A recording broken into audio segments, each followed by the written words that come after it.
Settle up his bill? Yeah, I took care of it. Well, I'm sure glad somebody checked out. Business has been terrible lately. Well, losing guests don't improve it any. Oh, I know, but it gives us some cash to feed the ones we have left. Where is it? This here feller didn't pay me in cash. Oh, well, I'm sure his check's good. Yeah, of course it is. He didn't give me a check either. Oh, no, Uncle Joe, not again. What do you mean?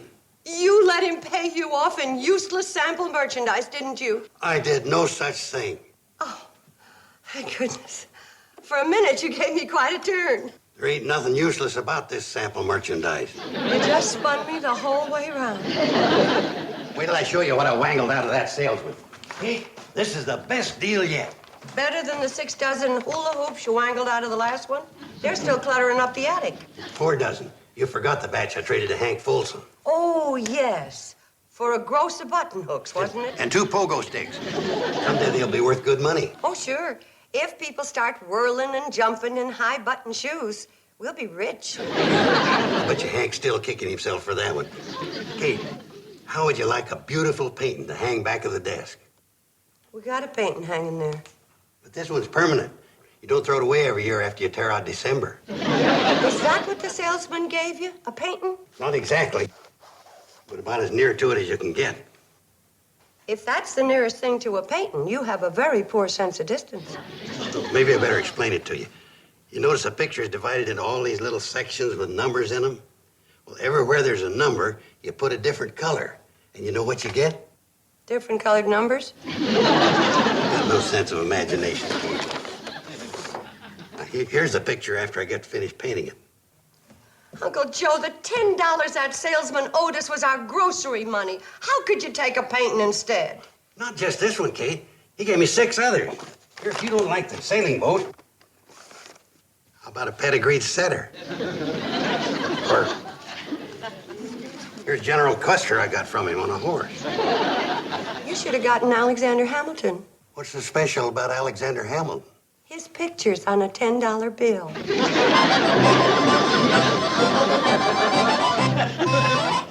He's number 13 green.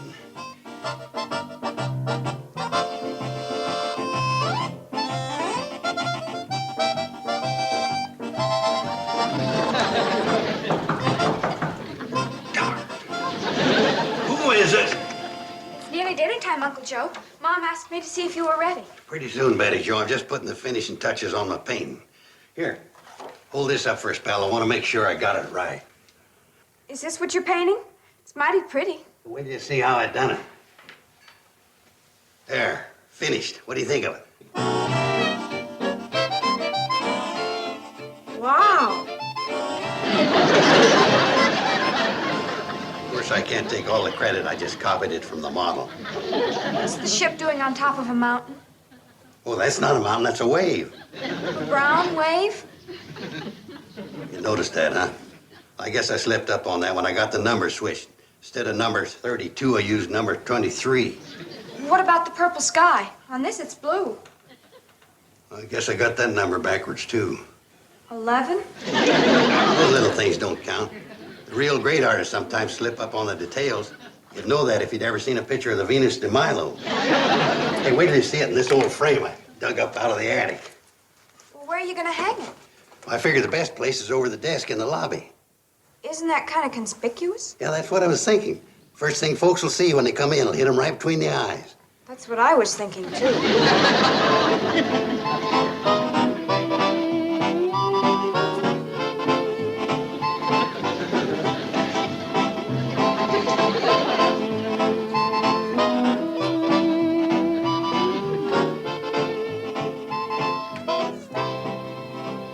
Joe, you better take this laundry upstairs. The cannonball's in. I gotta get dinner started. And besides, I was... Well, you could have waited till I had a hold of it. Well, you seen the picture. How's it hit you? Right between the eyes. It's still there. Well, ain't you going to say something? Soon as I figure out a way to phrase it. Does it have to hang up there? You know, when folks come in here, that's going to be the first thing they see. Well, that's the idea. Stranger comes through the door, walks over to the desk, trying to make up his mind whether to check in, looks up, sees the picture, And makes up his mind. Now you're getting the idea. Don't you think it'd look nicer hanging next to your wooden Indian? Oh, but you're always hiding my Indian. I don't even know where he is now. Down in the cellar, behind the furnace. Hey, just because you got no appreciation of art, don't mean... Here's the groceries you asked me to pick up at Sam Drucker's, Kate, and we brought 2 passengers for dinner. Hey,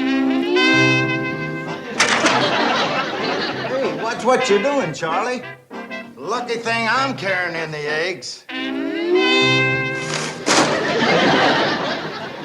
You notice something new, fellas?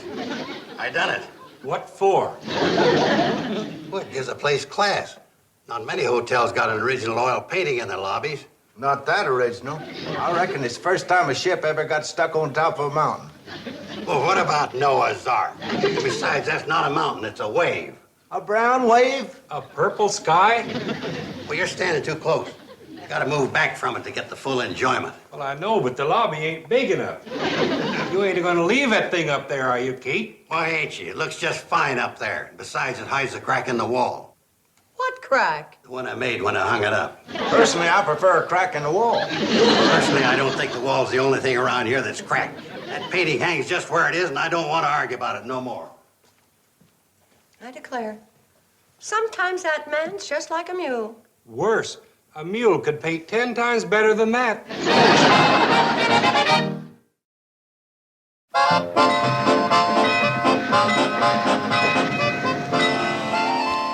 The ridiculous idea, stopping a train in the middle of nowhere for dinner. If it's just for dinner, why do I have to lug this vase with me? Because it's an expensive antique. I don't want to let it out of my hands. You mean my hands? This thing's heavy. Stop complaining, Parks. What do you think I pay you for? Besides, you know about my bad back.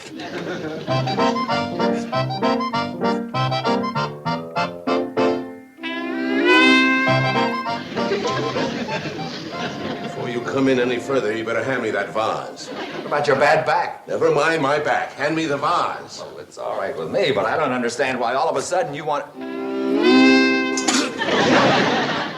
Now I understand. You know something, Parks? I think we've just walked into the Twilight Zone. And we're supposed to have dinner here. Who's hungry? Wait a minute. I want to get a closer look at this. Oh, Mr. Cheever, you may have a weak back, but you certainly have a strong stomach. I'm not talking about the painting. Parks, wouldn't you say this frame is an authentic 19th century Von Getten? It certainly looks like it. Of course, I'd have to see the marks on the back to be sure. Look, that is authentic. That must be worth at least $200. Notice the subtle detail. Magnificent. Afternoon, gentlemen. See, you're admiring my painting. You painted this? Well, I don't like to brag, but I'm the artist. I wouldn't call that bragging. He means you have a very special talent. Special, huh? I don't believe there's another human being alive who could do something like this. Isn't that right? Oh, that's the best painting I've ever seen of a ship on top of a mountain. Would you be willing to sell it? It's not a mountain. Sell it? For money? Of course. I'm an art dealer in Nashville, and I'd be very interested in buying this painting, as is. How much do you want for it? Well, let me see now. There's the paint, the canvas, labor, wear and tear on the brush. $20? 15 with the frame. Sold. So? I knew I was dealing with a shrewd trader. It's easy to see you're as good a businessman as you are an artist. I'm warning you, Kate, you leave that thing hanging up there won't be a guest left in the hotel. Oh, was it really that bad? You ought to see it. Billie Jo, that's not a nice thing to say to your sister. All right, folks, here's your last chance to see this work of art. I'm sorry. That's all right, Bobbie Jo. It wasn't your fault. I see you've come to your senses and took that crazy picture down. Crazy picture, huh? This painting's just been sold for $15. Who's crazy now? The feller who bought it. The feller who bought it's an art dealer from Nashville. One of the passengers you brung in on the Cannonball. Uncle Joe, you mean you really sold it? For $15. I'm on my way to create it for the man right now. Well, does he know how you did it? By coloring in the numbers? He didn't ask me. Don't you think he should know? He paid $15 for an original painting. Yours is just a copy. This ain't a copy. The original was a picture of a ship riding on a wave. This here's a picture of a ship stuck on a mountain. If you don't tell him, I will. Oh, now, wait a minute, Kate. Don't ruin my career just as I'm getting started. I'll tell you what. Instead of this old frame, we'll give him the one off Grandpa's picture. You know, the one with the carved cupids and the red and green scallop border? I don't know. We certainly ought to get his money's worth with that. Yeah, I suppose so. But just to make sure, I won't charge him for his dinner.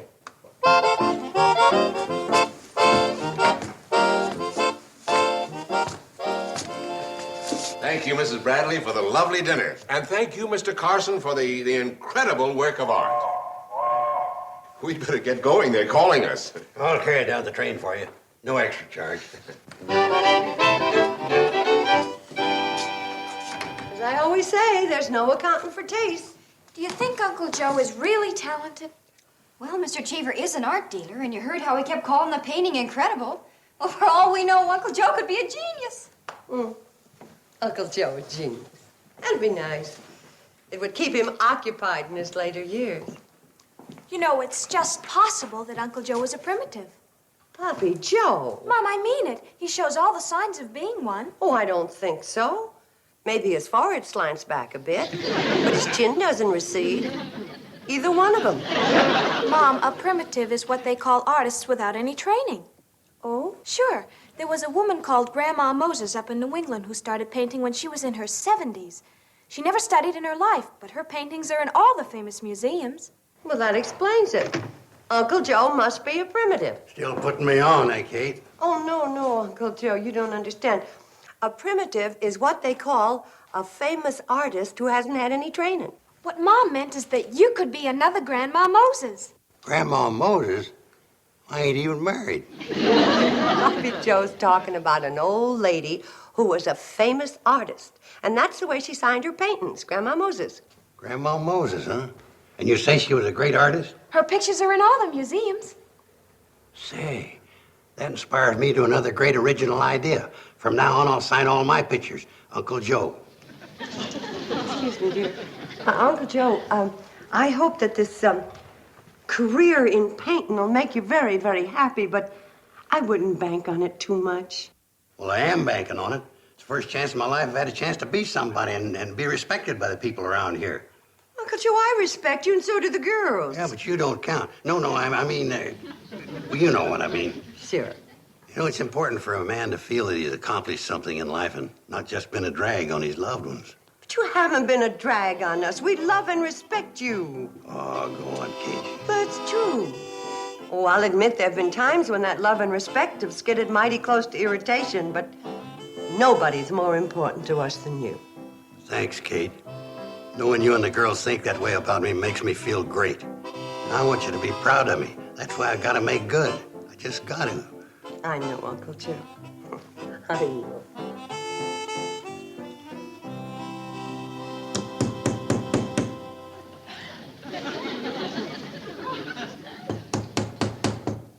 Betty, what's all the noise about? Uncle Joe asked me to finish tacking up his press clippings. Press clippings? Sam Drucker ran a big article about Uncle Joe in the Hooterville World Guardian. But, honey, all that hammering. You think Sam Drucker prints only one copy of his paper?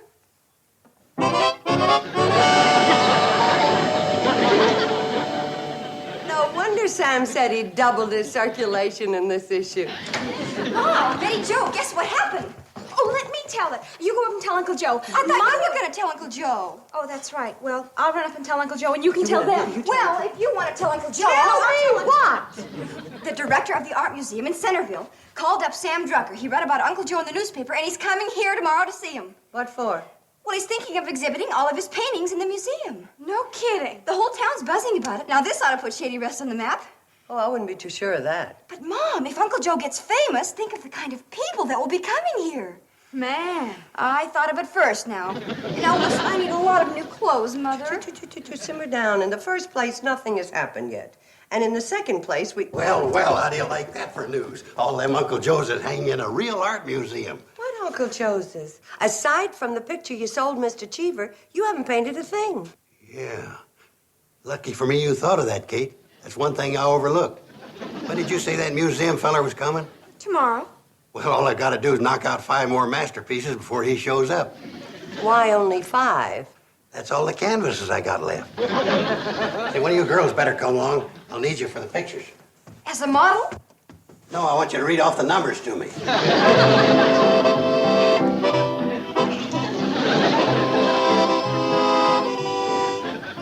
Number 14, pink.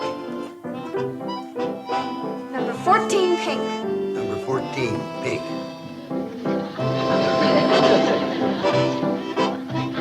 Number 21, violet. Number 21, violet. Number 21, violet. Careful, Uncle Joe, you're sloshing it over the lines. Who's the primitive around here, you or me? You are, Uncle Joe, but this one's beginning to look like a primitive's primitive. When I paint whole hog. Bring on that museum fella.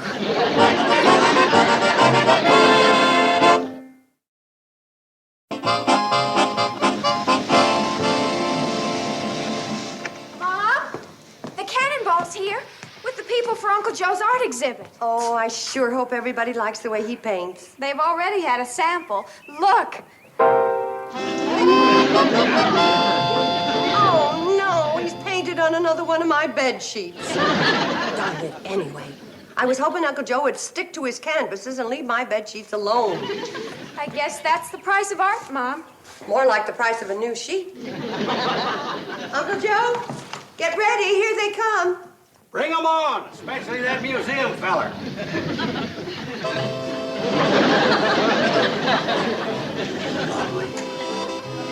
Dandy.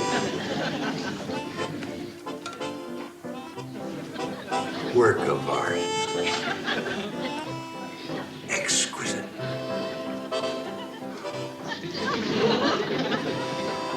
Oh, Billy, don't be stingy with the punch. We want to make a good impression. And with each program you hand out, Bobbie, be sure there's a press clipping attached. They're here. What's this? Program. You know, you can't tell the paintings without a program. You can say that again. And now let's not block the doorway, folks. Everyone's entitled to a view of the pictures.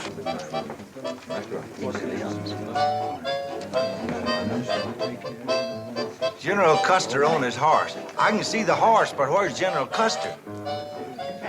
Well, this one's a pedigreed Irish setter.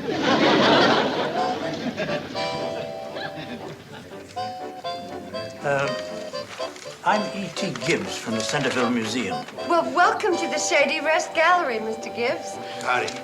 I guess you're the artist. Oh, you can tell, huh? Oh, Billy, give Mr. Gibbs some punch. Come right over here and we'll take a look at the pictures. Now, this is a pedigreed Irish setter. This was General Custer, before the Indians got to him.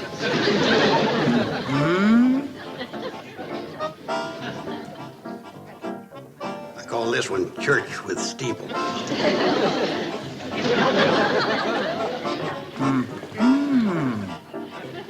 I didn't get that last one, Kate. What was it, a or a Huh? Well, what do you think? This one's for cow fanciers. Mr. Carson, I've seen Impressionism, Expressionism, Cubism, Surrealism. But this is pure sadism. You couldn't even follow the numbers. Uncle Joe, maybe you better have some punch. Come in.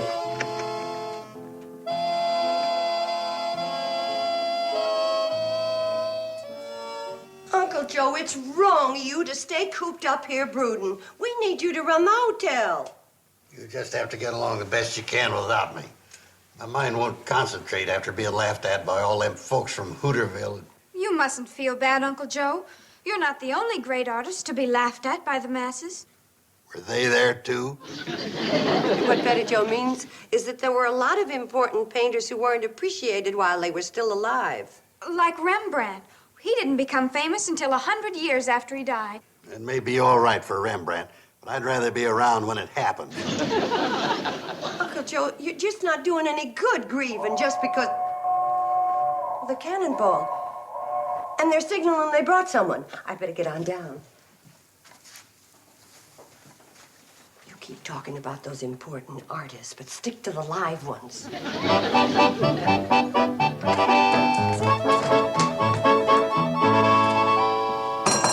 Mr. Cheever, you're back. Of course I'm back. Do you think I'd let myself be swindled? Swindle? You know very well your uncle outsmarted me. Oh, I resent that. Uncle Joe never outsmarted anybody in his whole life. What about this?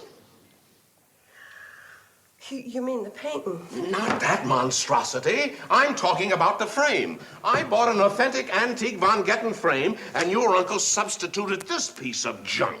You mean it was the frame you were really after? You don't have to pretend anymore, Mrs. Bradley. I admit $15 was a ridiculous price to pay for a Von Getten, and I see you know its real value. But I still want the frame, and I'll give you $150 for it. Without the picture, $200. 200 will be fine, Mr. Cheever. Great. I'll write you out a check. Just a minute. There are certain conditions.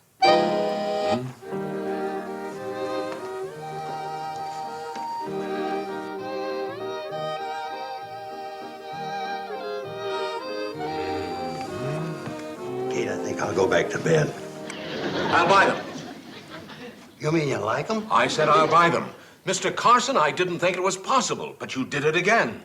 Well, thank you, Mr. Cheever. How about $40? I'll pack them up No, for no, you. no, no. Mr. Cheever means $40 apiece. What are you trying to do, Kate? Isn't that right, Mr. Cheever? Naturally. But that's $200. Well, $200 is a fair price, but on one condition. Kate. That you give back Grandpa's frame and take the old one. Kate. But there's just one thing. Uh-oh. I have a condition. I think I'm getting one. This is a unique collection. I mean, these paintings are the only ones of their kind. That makes them more valuable, huh? Well, maybe not right now. Maybe not in your lifetime, Mr. Carson. But there's no telling what they might be worth if these are the only ones there are after you're gone. Like Rembrandt. Well, the point is, if you keep flooding the market with Uncle Joe's, well, you can see what'll happen to my investment. I see what you mean. That's why you've got to agree not to paint another picture without my permission. That sounds fair enough to me, Mr. Cheever. You've got my word on it as a man and an artist. Your word as a man is enough. Now, if I may use the pen in your lobby, I'll write you a check. Uncle Joe, you're a success. A great artist. Yeah, a great retired artist. Don't forget I made a deal with that man. Kate here deserves a little credit. If it weren't for her lucky blunder, we wouldn't have got Grandpa's frame back. $200 for the paintings. And Mr. Cheever said someday they'll even be worth a lot more. Yeah, that's the only hitch. What? I'll always have a feeling that somewhere that fellow'll be out there rooting for me to die.